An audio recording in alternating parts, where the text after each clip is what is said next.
human beings have accomplished incredible feats, like climbing Mount Everest, circumnavigating the globe, and swimming the English Channel.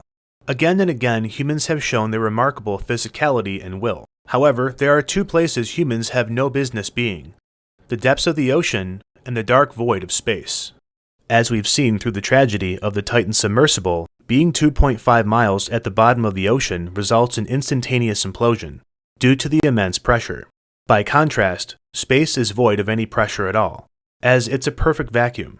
In this video, I'll discuss what happens when the human body is subjected to such a vacuum. This is the dark science of your body in space.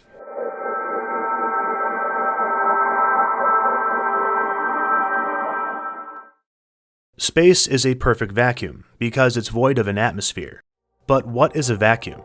A vacuum is an environment where there is less atmosphere than the atmosphere measured on Earth at sea level. Atmosphere is a scientific way of saying gases in the air. The air around you contains trillions of gas molecules such as nitrogen, oxygen, carbon dioxide, and argon. Gravity pulls these molecules down, which produces a pressure on objects, known as atmospheric pressure. The force this pressure produces at sea level is 14.7 pounds per square inch.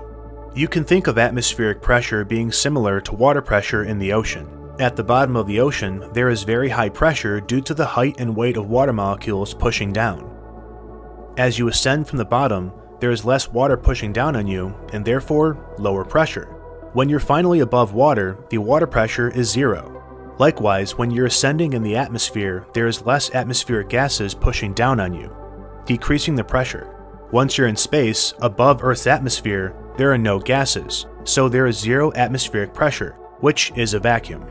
This absence of gases in a vacuum can be seen by dropping a bowling ball and a feather at the same time. Normally, gases in the atmosphere causes drag on objects, especially on a feather, which impedes the rate at which it falls. When gas molecules are removed, there's nothing to cause drag on the feather, and so it falls at the same speed as the bowling ball. If there is any air retained in the vacuum, it will expand, and liquids will boil due to the absence of atmospheric pressure. We can see this occur in a man-made vacuum chamber using a balloon. Once atmospheric pressure is reduced, air in the balloon will expand due to lack of pressure. If water is placed in the vacuum chamber, it will boil, as there is no pressure holding down the molecules in a liquid state. The behavior of gases and liquids in a vacuum is important because the human body also has gases and liquids. Much of what happens to the air in a balloon and a cup of water in a vacuum is what happens to your body.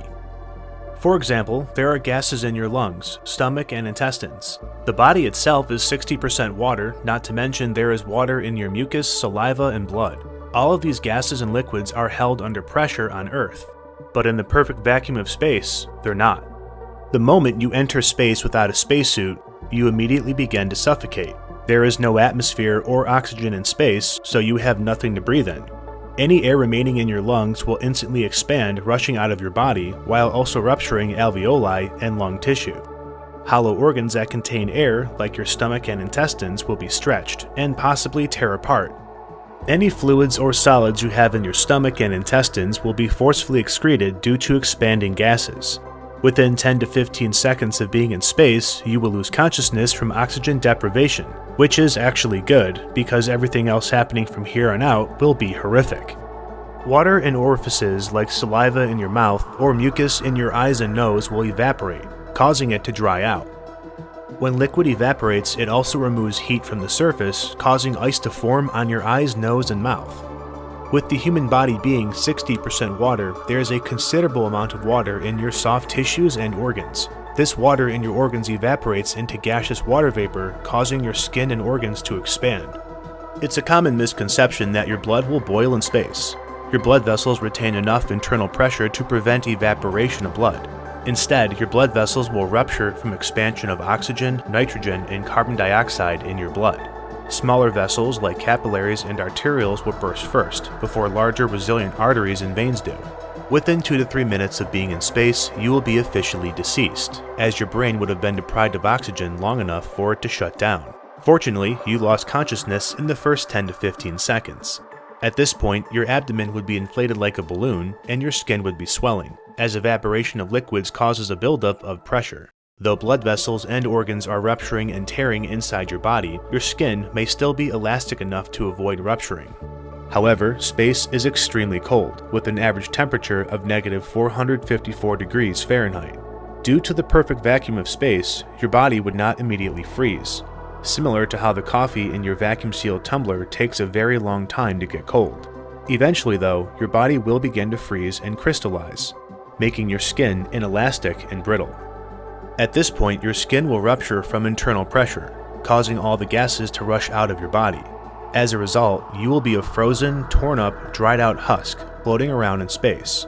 Since there is no oxygen to cause oxidation or bacteria to begin decomposition, you will float around in space intact for millions of years. Much of what we know that happens to the body in space is from experiments that NASA conducted on animals in the 1960s. In one experiment in 1965, NASA observed the physiological effects a vacuum had on dogs. Dogs were placed in a vacuum chamber where atmospheric pressure was reduced from 14.7 psi to 0.038 psi. Within 10 seconds of the pressure change, the dogs lost consciousness.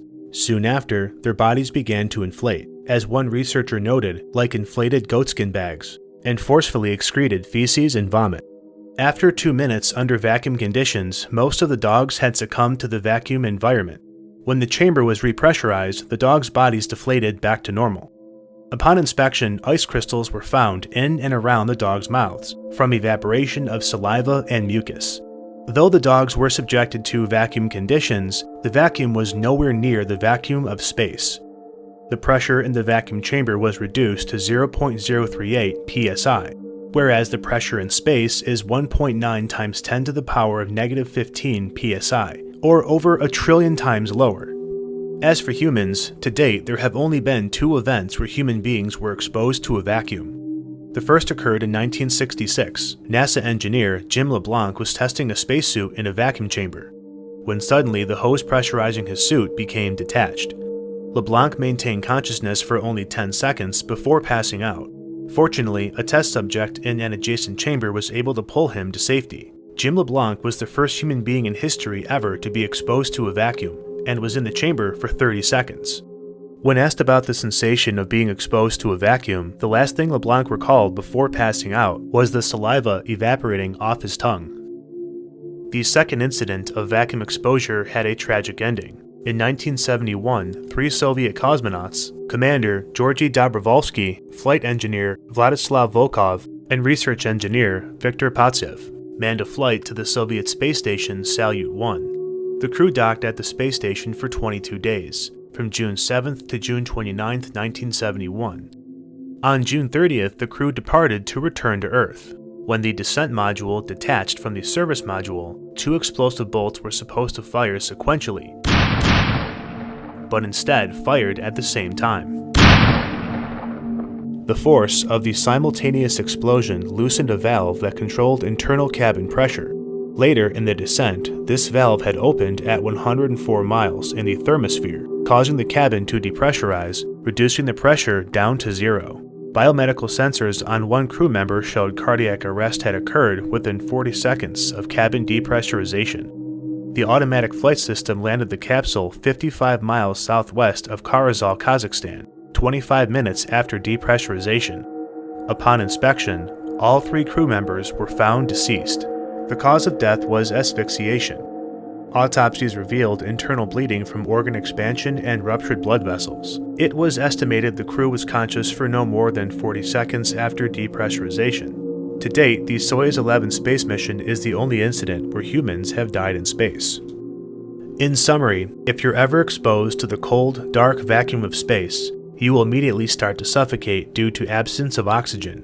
Any air in your lungs will expand rapidly as lung tissue is torn apart and rushes out of your body. Other organs containing air, such as your stomach and intestines, will painfully expand, as you forcefully vomit and excrete fluids from your stomach and intestines. Your eyes, nose, and mouth will dry out and crystallize from evaporation of water. After 10 seconds of being in space, you will lose consciousness from hypoxia. Your skin and internal organs will start to swell and expand, causing organ rupturing. Your abdomen will resemble a balloon. Blood vessels will rupture from expansion of gases in your blood, Any blood released from organ and vessel rupturing will also become a gas, adding to the internal pressure and ballooning of your body. Your body will begin to freeze very slowly from the frigid vacuum temperatures. If your skin hasn't ruptured yet, it will after it becomes cold and brittle, thereby releasing all of your internal gases. Finally, your body will become a stretched out, deflated, dried out husk that will float around in space, intact for literally millions of years. Sometimes science can be seen as difficult, foreign, and even boring. Yet, there are times when science grabs our attention and draws us in, yearning for more answers. Often, what draws us in are topics that are dark, macabre, or terrifying. It's with the intention of this video that you too were drawn in and sought to have your questions answered. Thanks for watching Dark Science.